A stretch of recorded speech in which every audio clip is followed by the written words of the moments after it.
How you doing, baby? This is your girl, April Benet Sunshine, and it is tea time with Sunshine, honey. Hope y'all doing all right. Now listen, it's been a minute since I dressed up like this. The last time I dressed up like this was for Prince Harry and Meghan's wedding. You know, the royal wedding happened about a year or so ago. May have been 2 years, I don't know. But that was the last time I dressed up like this. And I'm telling you right now, I was watching that Married to Medicine on this past Sunday, and they made me want to put on my little tea time stuff, honey. Yes, they did. So if you want to pause this video, honey, and get your tea time outfit on, it is time for some tea, baby. The tea we sipping on today is what we're gonna call this tea. So, I know we're gonna call this tea. We're gonna call this tea, this belt is too tight. Okay? No, I'm gonna say this because I've been watching the Married to Medicine, and you know, I'm from the South, and what I must say is Married to Medicine, if they're not showing y'all what gentry is, they are showing you what gentry is. Gentry is ghetto and country. Gentry. They are showing you what true gentry is in the Southern Bible Belt, honey. Anyway, I'm just really loving the whole Southern charm of Married to Medicine when it comes to the whole tea party thing. Now, I haven't been watching it in a while, but let's just jump right into what I want to talk about on today. So, y'all know I got my little gloves and I got my little, you know, fascinator and my little tea time outfit together to give you this tea. Check it. So here's the thing. My issue I have is this tea party. The tea party, the gag is Jackie pretty much is tired of being in the middle. You know, her and Heavenly did a podcast, and they were kind of airing everybody's laundry out over the past, you know, few seasons or whatever, and what was said last season and all that good shenanigans. And of course, people have gotten their feelings, such as Mariah, as far as Quad talking about the whole what is that incident about her snorting cocaine or what have you.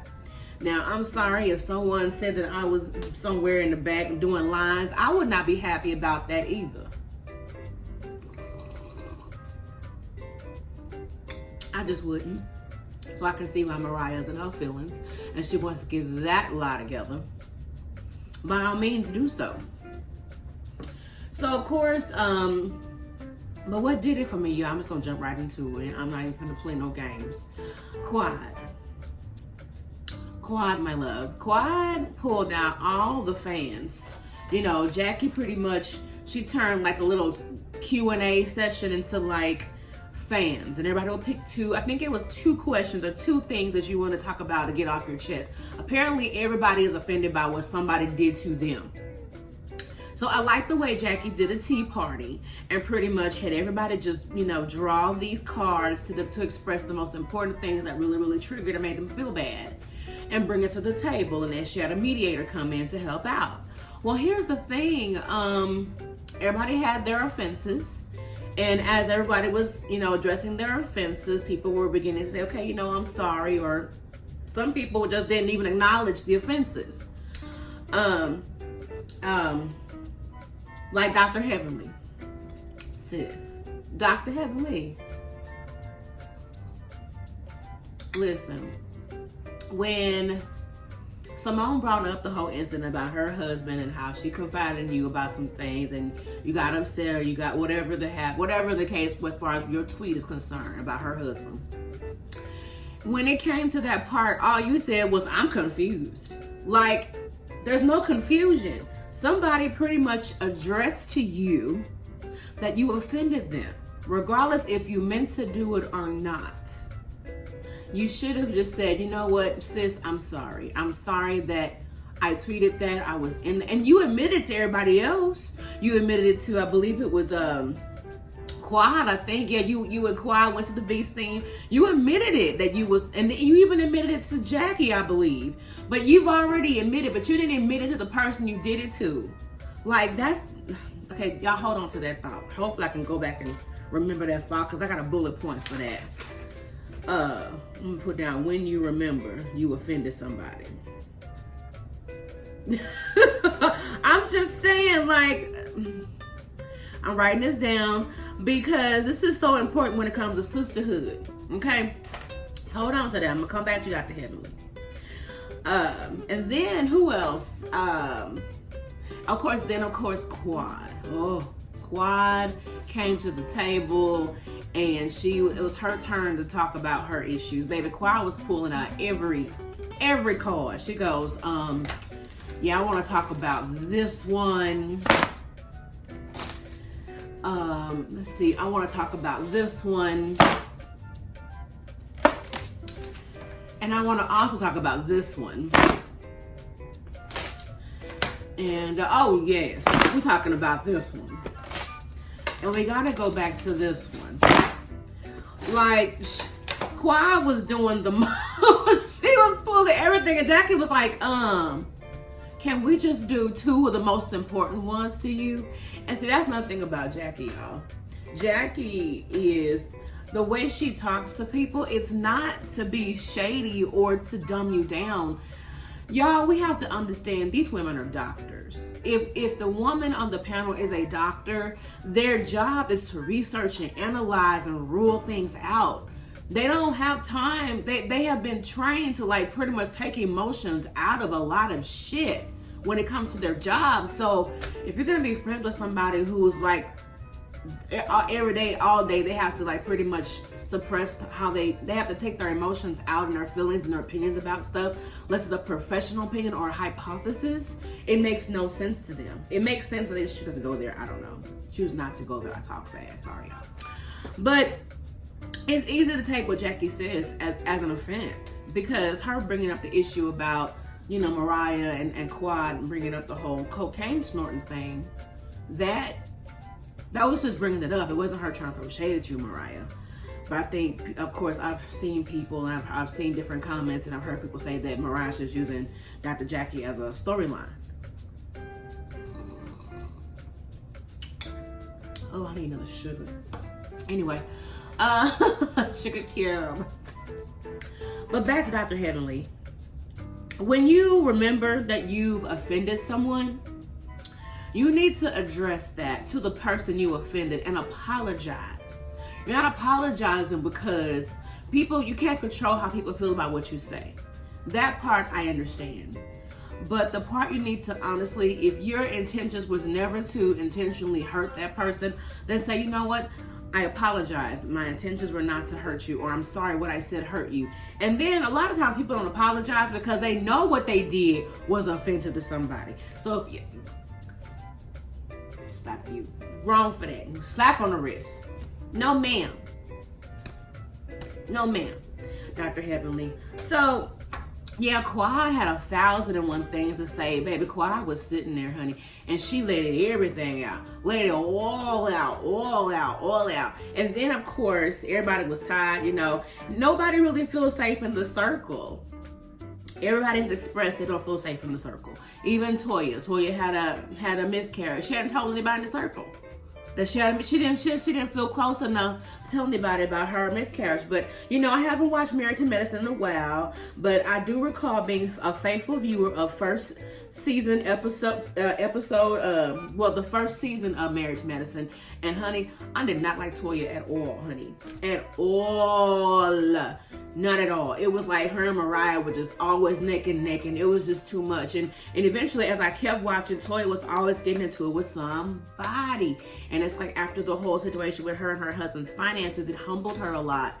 And I get it. We all go through that where we have to do some humbling, and we all have to go through some things or what have you. And so at the end of the day, I'm giving you a chance, Toya, because you're going through a tough time right now. But considering the foundation you laid out at the beginning of this franchise of Married to Medicine, it wasn't a very stable foundation anyway. So I can see why you're not comfortable talking to the other ladies about what you're going through. So moving on. So Quad and basically sat down and wanted to have a meeting with Simone because of some things that offended her. And according to the tea party, it's, Quad seemed very sincere, like tears were flowing, and Simone wanted to make things right. And so then all of a sudden they decide to meet up and have lunch or whatever, meet up and just have their little talk to squash things. Now, Quad, okay, Simone showed up, but Quad was like, what, an hour, almost 2 hours late. I don't know, they're supposed to have been there at 8 o'clock. I think Simone got there early at about maybe 7:30, 7:45. Quad didn't show up till like almost 8:45. Like, really? So even if Simone did show up on time and not early, you still were 45 minutes late. Now, for somebody who really wants to squash some issues and hash some things out, why would you show up late? So the person's been sitting there waiting on you. And the thing is, you knew your ass was wrong for showing up 45 minutes late. So now you got a damn attitude. And you walk and sit down and you go straight to the chase. Okay, so this is what I want to come talk to you about. Okay, just a scene ago, there was this kumbaya, heart to heart, tears flowing. And you like, I'm tired of y'all. Y'all been so mean to me. When I was going through my divorce, nobody was here for me. And I don't have time for this. Where's the love? And where's the, I'm so tired of y'all being fake. And then you finally have that moment to sit down with Simone one-on-one, and you coming like this. Let's cut to the chase, bitch.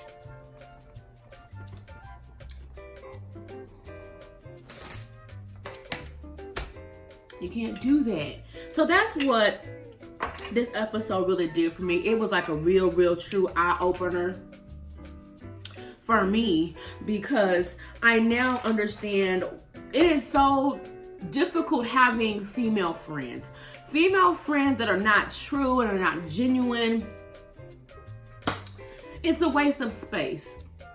I feel like that whole beautiful ass, bomb ass, amazing tea party, everybody got dolled up, picked out outfits, the fascinators matched their clothes and accessories and the whole 9 yards, And here we are yet again with the fuckery. Like, if you're gonna be real, be real. Like, why go through all of this? Why even express how you feel? Like, to me, it's pure manipulation. And I think it is something that we, as women of all races, of all ages, creeds, culture, whatever, something that we all need to work on is sisterhood. We all need to work on that, because it's like, I don't know how to explain it. I can honestly say that I don't have a lot of these issues with the friends. The closest friends that I do have, I don't have these issues. I just don't. Like, I really don't. But then again, I don't have a lot of friends. I guess for that reason. Like, why is it always a one-up or a competition, or you have to always have the last word? Or, it's like every time we sit down and have a sister talk, it goes from you hurt me to I told you so, or at a new, it's like, why do we do that to each other, ladies? Like, I feel like you can tell a woman's growth, your growth is not based upon who you're in competition with. It's just knowing that there's no other woman that can compete with you. You are your own individual person, and if you can just genuinely, truly be authentic friends and have an authentic sisterhood and be vulnerable with each other without any malice or any manipulation, then it would be a beautiful world. But that's just my opinion. I mean, who am I? But at the end of the day, this is reality TV. Some of the stuff is scripted, and some things were actually meant for television to keep the ratings going and to keep the drama. It wouldn't be no drama without a little shade, a little catty and backstabbing and two-faced every now and again, right? Allegedly. So I don't know, guys. Like, this tea party, I can honestly say, gave me a reason to get cute and dress up. And I would love to have my own little tea party, but I would like to have a tea party where it's real ladies coming together, talking about real things and building a real sisterhood. Like, these nails are coming through these, honey. Look at that. But I tell people all the time, I'm like, if it's not authentic, I don't want it. If it's not genuine and true and authentic, I don't want it. Whether it's blood related, whether it's you know, any relationship, period. If it's not authentic and true, I don't want it. I just don't. So, Married to Medicine has been really juicy, though. I have to give it to them. You know, I'm really, really loving the ladies doing their thing or whatever. Now, I don't know what the other lady's name is. The doctor, the one that's not living at home. She's going to school to do private practice or whatever. So her and her husband are having some issues because he's pretty much holding the whole house down. And I do tend to see, at first I was like, what is going on here? What is all of this going on? But I get it. Like, sister, lady, honey, sweetie, check this out. Your husband is actually taking on the role of two parents while you're out pursuing your dreams, while you're trying to do something to better yourself, and hoping and praying that when you come back that what you did is going to be for the betterment of the family, not for your own personal gain. Okay? So the fact that you have a husband who is willing to do those things and actually willing to comb hair, brush teeth, make sure the kids are in bed, and still hold on a full-time job while you go off and do that in a totally different state. Why you come home complaining about clothes and shit not being washed? And why you come home with fast food and it's late? Why would you think that he didn't cook for the kids? Well, you thought that day since you coming home that was the day that he wouldn't be on his shit? I mean, I don't know, y'all. Ladies, like, come on. If you have a good man that is holding you down and supportive, stop doing that. Stop mistreating him. Please stop doing that, because there are so many other ladies out here who are praying and asking God for that. And if you don't treat him right,